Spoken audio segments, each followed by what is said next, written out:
champions again, Liverpool. Hello everyone and welcome to the Cop Council. How are we all? Hopefully all of you are on a fantastic day wherever you are around the world. Sorry, we are late. My fault.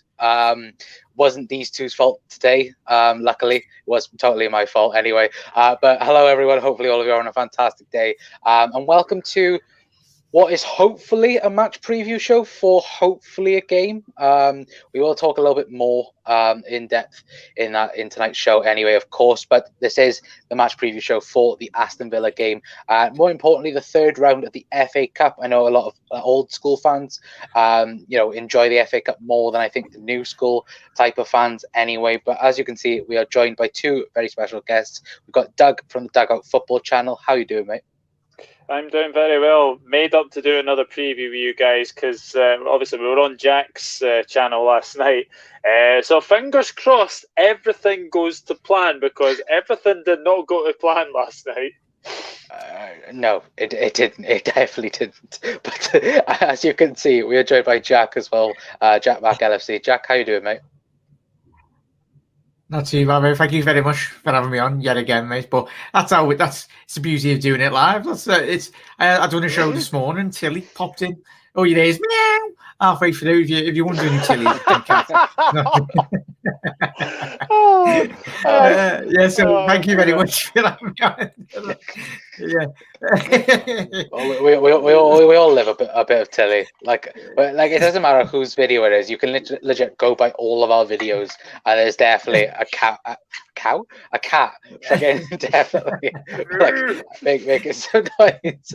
For some reason, I said cow. For some God's sake reason, anyway. But Ben's in. Well, I'm 6 minutes early. To be fair, what can I do in 6 minutes?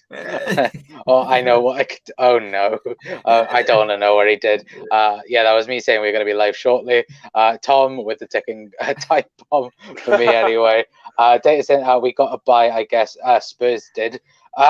Yeah, of course, we'll be talking a little bit about, what is that.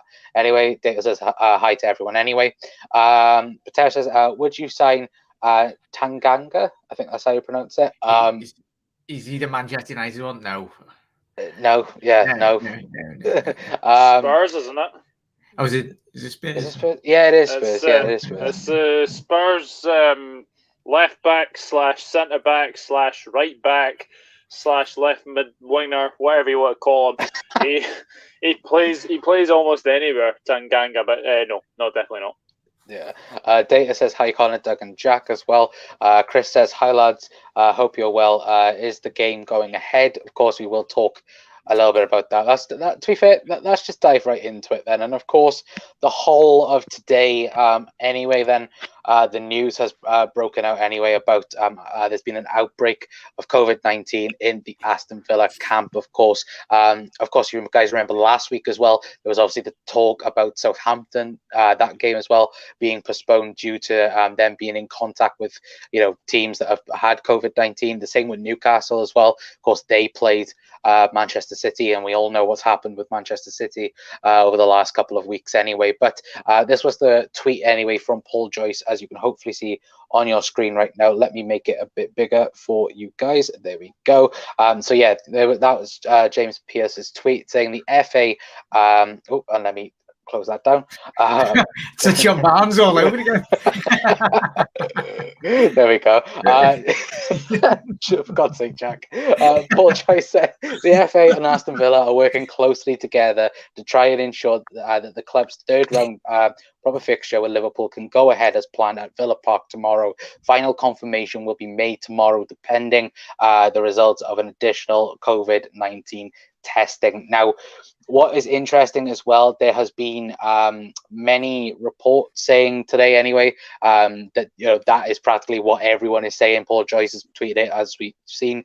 James Pearce has said it. Even Liverpool have tweeted it themselves, saying that this is the hopeful plan anyway. But Jack, looking at what has happened over the last 24 hours or 48 hours at Villa anyway, do you think that the game should go ahead anyway, or do you think that Liverpool should get the bye because, like someone said in the comments, I believe it was someone in the it was Data said that Spurs got a bye through it. Do you think that Liverpool should get a bye if Villa can't compete?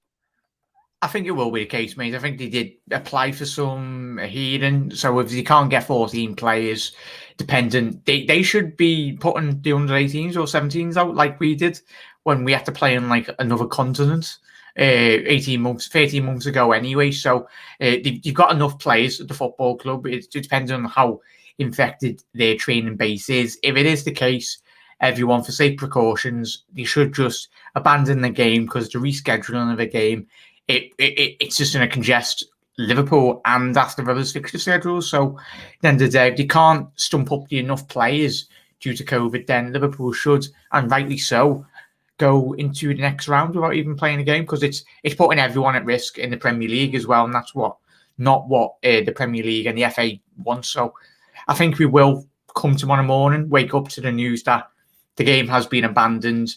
I think tonight we're still waiting on some more test results to come back. So I think we will find come late tonight and probably 80 hours in the morning, we'll find if the game's been abandoned. Yeah, definitely. And Doug, as we've already seen so far, going into this weekend, teams like Derby County have announced that, the whole of their 11 and of course their manager Wayne Rooney have been going into self-isolation because they've come into contact with COVID-19 and that, and Derby confirmed that it will be the under 23s and the under 18s that will do that. Do you think that Villa should do that, and if they can do it? I know that I think the whole of Aston Villa has been affected. Their first team, their under 23s and their under 18s as well. But do you think that if there's the possibility of said their under 23s and their under 18s to play, do you think that they should field them out, or do you agree with Jack saying that the game should be abandoned and maybe then we look at maybe Liverpool have a bye, or maybe we rethink of the fixture anyway? Oh, Doug's on mute. Sorry. It's me having the technical difficulties tonight. My earplugs basically died, so basically I'm having to speak from my voice. But what I was going to say was, nobody wants to be in this position. Nobody wants to be in this position. Unfortunately, though, we did have to play a very weakened team last season because of obviously being in, the World Club Cup, etc. So for that aspect, I do feel sorry for Aston Villa. But if they are to play their their under 23s, then I don't think it would be fair, because I don't think it would be quite fair on them. What did we say? You are Jack. I'll let her go. I'll let you go and sort her out.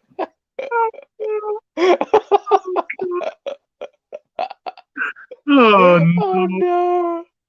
no! Jack, just give me a thumbs up when you're ready, and but continue with what you were going to say, Doug.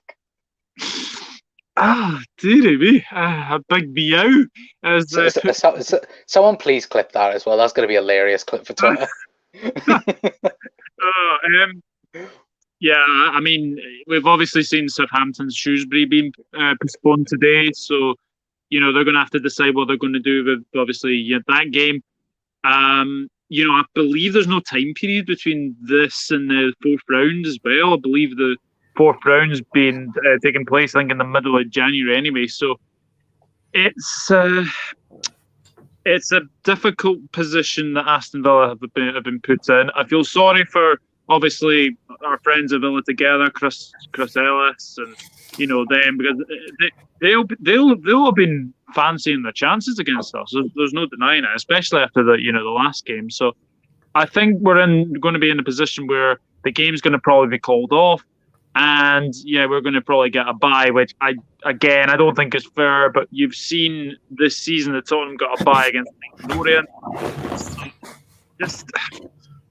I don't really know what to say. It's a very difficult position. I don't think Liverpool would have wanted to be in that position either. I don't think any club would have wanted to be in that position. But Unfortunately, if you don't have 14, fit players, then there's really no alternative. Rules are rules, unfortunately. Yeah, it is, and I fully understand where you're coming from in the sense that it would be a bit unfair, but rules are rules, and they're there for a reason. And yes, I personally would have preferred to beat Villa. Of course, I think anyone would have anyway. But we are in those sad times where things like this are going to happen at the minute, because it doesn't look like that football is going to be stopped at all this season because of COVID. And that, I know that the Premier League was talking about a 2-week break in January anyway. That doesn't look like that's going to happen anymore, of course. But it will be interesting anyway what will happen, because like Jack said, like Doug said as well, we could now be talking about this game, we could preview it, and then tomorrow morning it could get announced that it has been postponed. There was a couple of football apps that were already announcing that it was postponed, and a couple of other people have tweeted out saying that it has been postponed, but official word anyway is that the news will come out tomorrow morning anyway, whether or not it will go ahead or not anyway. But we'll let you guys know on here, on Twitter, on whatever you follow us on anyway. But yeah, guys, let us know your thoughts as well. Do you think that the game will be abandoned tomorrow anyway, and do you think football should be stopped during this intense time then for pretty much the UK then, really, because of course everywhere's on lockdown at the moment as well. Of course, different tiers and that, but people are on lockdown anyway. Where are we in terms of comments? There we go. Mark is in saying, is the game going ahead? I think we've already we've spoken about that. Charles is in saying Tottenham's going to win the quadruple this season, nothing you can do about it, up the Spurs. Okay. Test. Yes, that's the answer to that. Charles, you're deluded. Says Ben, go to bed, son. Chris says that's a Christmas cracker from Charles. Charles, you do realize Christmas has gone. To be fair, I'm gonna say this right now. I hope Tottenham win the Carabao Cup. That's all I'm gonna say. Because even though I hate Mourinho and that, but I prefer them to win it over Manchester City. End of story. Realistically, Ben says, I honestly think a 2-week cool off is what's best for all the clubs at the moment. All the players quarantine, and we have a fresh start with the weekly testing. It's the best way to move forward instead of. And then he says, rearranging fixtures. Yeah, I perfectly agree with that, to be fair. But the sad thing is at the moment is that the Premier League is full of money, and they lost so much money last season. And at the end of the day, money talks. And if it didn't lose the Premier League as much money as what apparently it does, then I think it would anyway. I think if this was, the French League, La Liga, I think many others as well would do the same, to be awfully honest with you. But because it is the Premier League, they won't. I think that's the sad thing here anyway. Mark says we had to play when we had players quarantined. Yeah, that's true, to be fair. Tater says, hope we don't get battered 7-2 again. I don't think that's going to happen, because I say this now, it could be 8-2, knowing our luck, like so far. but like, the thing is, though, I'll ask you, Doug, this first. If the Premier League went on a 2-week, stop-go situation, kind of being a winter break then for the Premier League, and that, do you think that? Well, do you agree with Ben first of all, saying that it would be beneficial for the league anyway? And do you think that? Could, like they've said, 2 weeks is a possibility. Do you think that it could be extended like it was last year to maybe even a month, or maybe maybe 6 weeks? Yeah, I've been saying this for a couple of weeks now, that I think that we can't really afford to stop football, in all honesty. Yeah, we won't talk about 7-2, thank you. Yeah, the thing is that we may have been able to stop it maybe last season, I just don't think we're in a position to do it right now.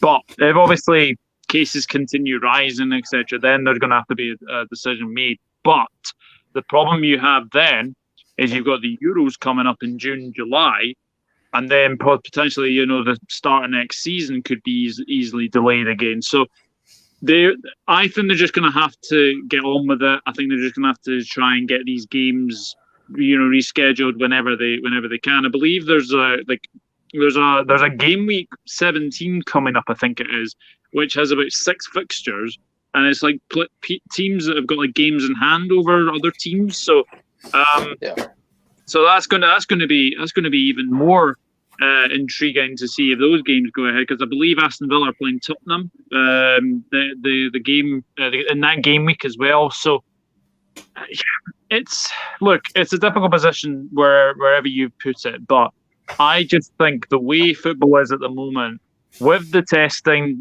twice a week, I think the thing that the football has that they didn't have last time is the fact when COVID obviously struck, and when obviously, Mikel Arteta was the first one to get it, there wasn't proper testing then. I think now, the fact that we've got proper testing, you probably get the vaccine at some point. I wouldn't be surprised about that. Sean Dyche was saying that earlier. I think if you get that, then I think football will continue. Yeah, but I think we're in a better position than we actually were when COVID struck first. Yeah, I would agree with that. And Jack, like what Doug has said there as well. If the league did go on a break, for example, and we already know that a couple of players from different clubs have already broken, protocol in terms of, keeping self-isolated and that.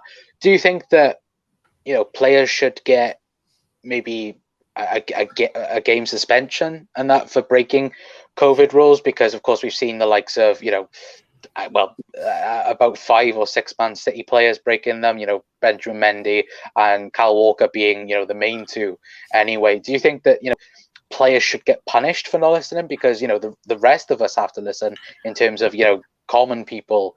But do you think they should get banned in their own, respective way anyway, if they don't listen? Yeah, most definitely. It should all be reprimanded, even I'd be saying exactly the same if it was a Liverpool player breaking COVID restrictions anyway. It's ridiculous.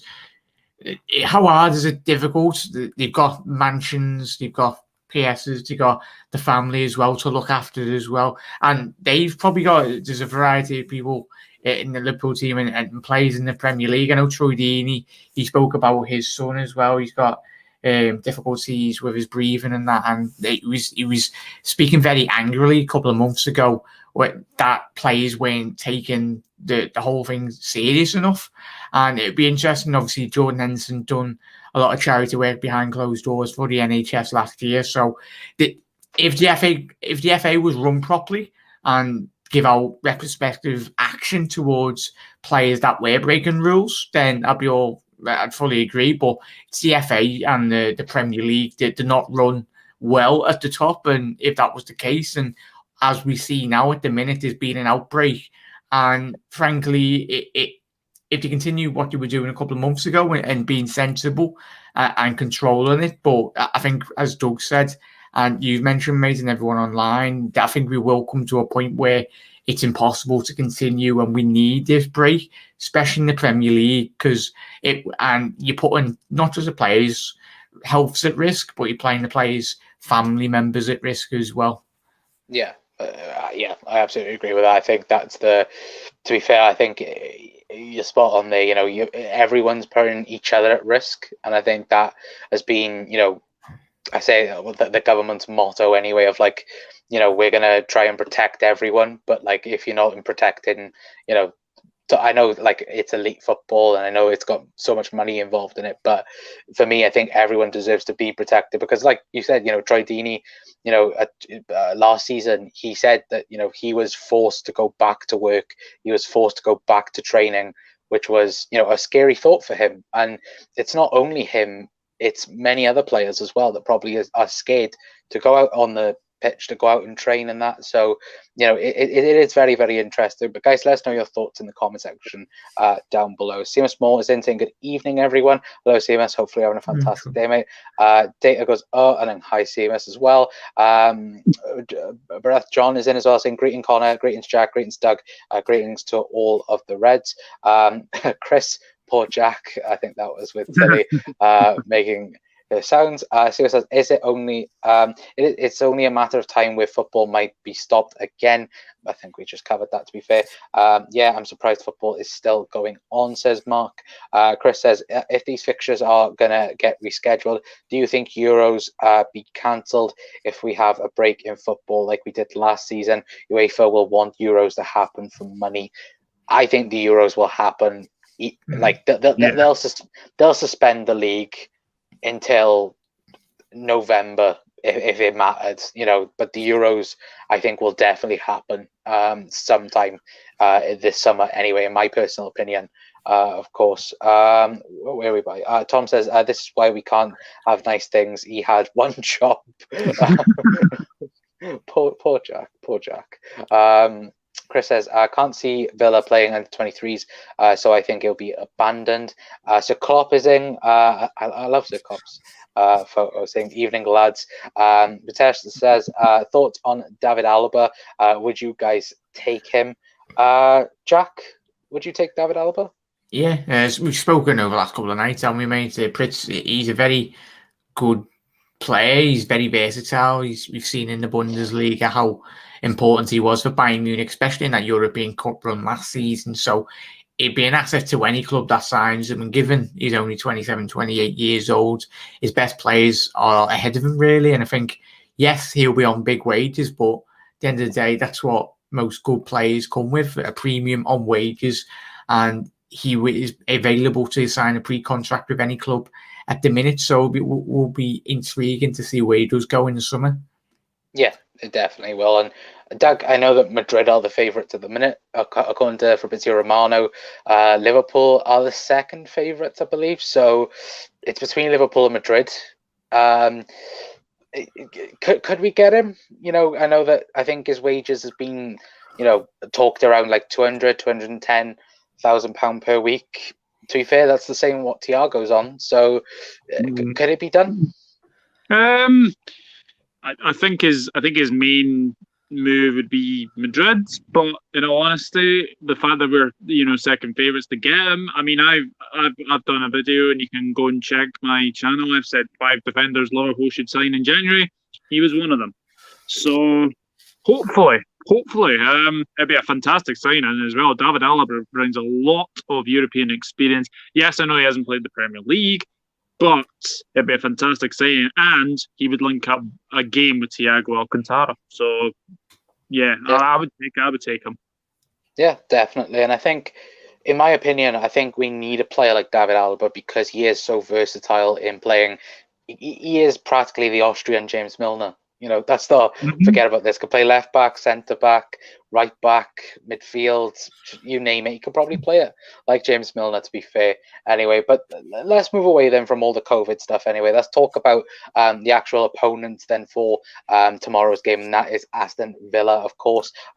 We all remember earlier on in the season us getting beaten 7-2. I don't think any of us want to remember that anyway, unless you're a Villa fan, of course. But if we take a quick look then at the league table as it stands, let's make this bigger for you guys. As you can see, Liverpool are top. I'm just going to throw that out there. I don't care about people having games in hand. But if we have a look at Villa, and to be fair, Villa, I know that, of course, the 7-2 win, I think everyone around the world, they were all remembering that result anyway. But to be fair to Aston Villa, I think many people had them to go down this season. And to be fair, they have done an absolutely fantastic job. Played 15, won 8, drawn 2, and lost 5 anyway so far this season. And it's going to be interesting to see where they do finish, in my opinion, this season, because going on to last season, they were very lucky, of course, in that VAR decision against Sheffield United that, managed to keep them up as well. But Doug, their main man, in Jack Grealish, he's been fantastic so far this season. Probably been up there with one of the best players in the Premier League, at least anyway, and being, of course, linked with moves to Tottenham, Manchester United, and others as well. How crucial is he towards Aston Villa anyway? Absolutely crucial. I mean, I think the best thing about him signing a new contract for Villa was a 5-year contract, and now basically Villa won't be able to sell him for at least, I would say, 100, maybe 120 million. I think it's something like that. But Jack Grealish, I think, has created the most chances out of anybody in the Premier League this season. I think there was one game I think he created about 8 chances or something, and that's like the most out of anybody in the Premier League. So he's so important. And the thing is with Jack Grealish, he's getting better and better. Like I remember when Tim Sherwood played him in that 2015 game, the FA Cup game. I remember that game, and yeah, he might have been raw then, but I'll tell you something, he's so important to Aston Villa. And yeah, he might not get many goals this season, but the assists has been fantastic. So obviously he does have off the field problems, obviously driving into vehicles and driving onto the pavement, etc. But apart from that, Jack Grealish is so important, so influential to Villa, and he'd be a big loss for Villa if he does go. But then again, where would you rather be, Aston Villa or Manchester United? I know where I would rather be, Aston Villa. You'll get game time there. You won't get game time in Manchester United, and it would be a bit of a step down. So stay at Villa, Jack. Stay. Oh, I will. Yeah, I'll stay at Villa. To be fair, like, I know everyone's watching with Manchester United at the minute, and this whole hype that they're in a so-called title race with us. I won't have my thoughts said on that again. But Jack, of course, you're playing for Aston Villa. No, I'm kidding. It's been a decent season so far for Aston Villa. Anyway, of course, they made signings like Ollie Watkins in the summer. I think he's been fantastic. This season for them. Anyway, is there anyone else apart from Jack Grealish that has impressed you so far this season while you've been watching Villa? Yeah, when speaking to Chris today, he's mentioned McGinn, obviously a Scottish international. He's qualified for the competitions with Scotland as well. I think John McGinn. Yeah, he's a fantastic player, and I think he's only 24, 25 years old. Last season, he got injured midway through, and he really stopped his development as a player. But I think the way in which Aston Villa are playing, I think John McGinn would fit so well into Liverpool's system, because he's a player who likes to continuously run, and he's got the ability to shoot from range as well. So, and obviously Jack Grealish is a big main one, and Ollie Watkins, as you mentioned. But Martinez, I think he's been a massive signing for them. I think probably been one of the signs of the season, given how much he's had an impact at Aston Villa.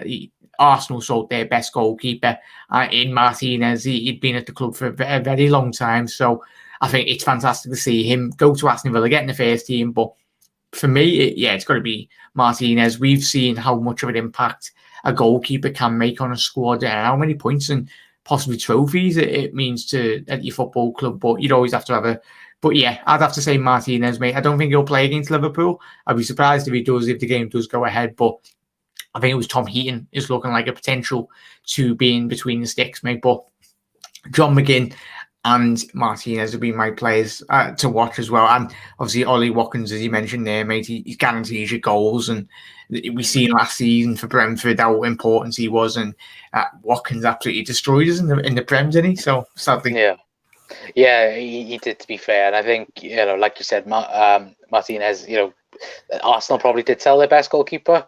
And I know that Arsenal fans, I know our friends at Claude and the Bants, they were having that old big debate saying, they don't know who's really the best, Leno, Martinez. And I think Martinez now is probably the better goalkeeper out of the two anyway. But guys, let us know your thoughts in the comment section down below, and get your starting 11 predictions in the comment section down below right now, because we will be getting into them in a brief moment anyway. But let's read out a few more of your comments. Doug, I've seen your comment. COVID idiots, Kyle Walker, and Benjamin Mendy. They are idiots, to be fair. Ben gone, the Mank Muppets. Yeah, hate them. Hope. Oh Jesus, no. That's not. Ben, God, Ben. You have to put him in timeout.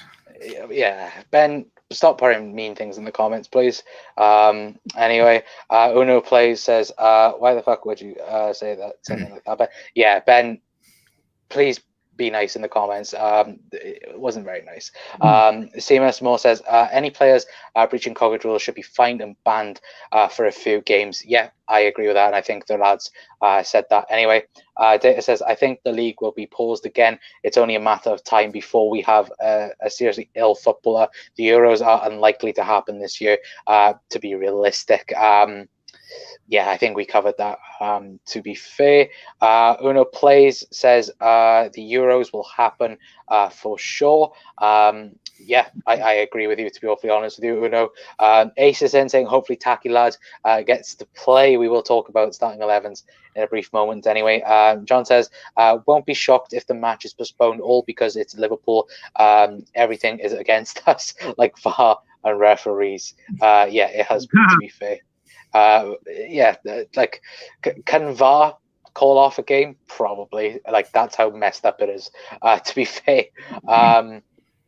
he says Joshua Kimmich is the German Milner. He can play so many different positions. He can, but you're looking around 100 million for Kimmich quite easily. I'd get Kimmich. We get Kimmich. Yeah, he's never leaving Bayern, is he? No, one person you forgot to mention, Jack, and he seems like a new signing for Aston Villa, El Ghazi. I mean, this guy was in the wilderness a couple of games ago, but 5 goals in 3 games, I think it is. He's got, so he's on fantastic form. He likes to get a goal, and he, as I mentioned on your stream, he seems to be getting a lot of goals in midfield, and when the goals in which he has scored this season have been very worldies, really, haven't he? Edge of the box and just kills it in, top in. But yeah, spot on goals from El Ghazi. Yeah. To be fair, like when we think about it, Villa actually got a load of players that could be, leached away. A shame they weren't going to get relegated. Otherwise, we'd get like 10 million. Diego says, "Evening all." Hello, Diego. Hopefully, you're having a fantastic day, mate. Anyway, but let's move on then to the starting 11 predictions. Anyway, I know that a lot of people will have different teams. Of course, this weekend, I know that many people might go strong. They may go with youth. Of course, that was the title anyway. Will Klopp go with youth or experience? And Doug, what do you think Jurgen's going to pick if the game goes ahead tomorrow anyway? Cleveland Callagher in goal. Neco Williams. Reece Williams. Nathaniel Phillips. James Milner. Kea's obviously injured, so he won't play. Curtis Jones. Leighton Clarkson. Alex Oxlade-Chamberlain. Xherdan Shaqiri. Takumi Minamino. Divock Origi. Very interesting. Jack, do you agree with that team, or do you think there could be a little bit of change? I'd probably just go with exactly the same as Doug, mate. I don't think there'll be many changes if it does go ahead. I think it'd be interesting to see. I'd love to see Shaqiri play, and obviously Minamino back in contention, really. And yeah, again, it's another big game for Divock Origi. Divock Origi's got the potential to win football games on his own if he turns up, if he wants to anyway. But yeah, Doug's at the nail on the head. I'd go with the same lineup as him. Yeah, and not to play copycat, but yep, I've gone for the exact same. Like to be fair, like I think all of us have the right mind for there. But yeah, as you can see, Kelleher in goal. I think Adrian's never going to play for Liverpool ever again. So that's safe to say anyway. And then we've got, as you can see, we've got Neco Williams, Reece Williams, Nat Phillips, and James Milner at left back because, of course, Kostas Tsimikas is currently out injured as well. So if he was fit, he could probably start this game, but sadly he isn't. And of course, Clarkson playing defensive midfielder, Curtis Jones and Alex Oxlade-Chamberlain in midfield, and then the front three of Xherdan Shaqiri, Takumi Minamino and Divock Origi. And like Jack said, Divock Origi could win a game of football by himself, but lately that hasn't been the case with Divock Origi. He has been massively out of form anyway, of course, as well. But Bayer is in as well. Hello, Bayer. Hopefully you're on a fantastic day. Mate, Doug, says good minds think alike. Very, very true. Say hi to Baya. And then, wow, have your own personal conversation. Why don't you? To be fair, though, it's nice to see people in here as well. But yeah, guys, I think we're going to go straight in then to score predictions if the game goes ahead tomorrow. Jack, what are you predicting for tomorrow? Anyway. Oh, mute. Yeah, it'd be lovely to see Liverpool progress, mate. As long as we get the win, I'll take a 1-0 now. As long as no players don't get injured anyway. I'll probably go with a 2-0 win to Liverpool if the game does go ahead. I think if Liverpool are forced to play, if Aston Villa are forced to play a lot more younger players anyway, I think could be a rout if it is the case. But yeah, I'm hoping we do win and want a good cup run, especially in the FA Cup, because we've been knocked out so many times in the early stages in this competition. But fingers crossed we can see a game of footy tomorrow, because there's not more than we want to see is the Reds back in action anyway. But yeah, I can't wait, mate. Just hoping that Liverpool do win. Yeah, definitely. And Doug, what's your prediction for tomorrow if the game goes ahead? 66-0. Don't do me. I said this in your preview, I think. I swear I said this in your preview.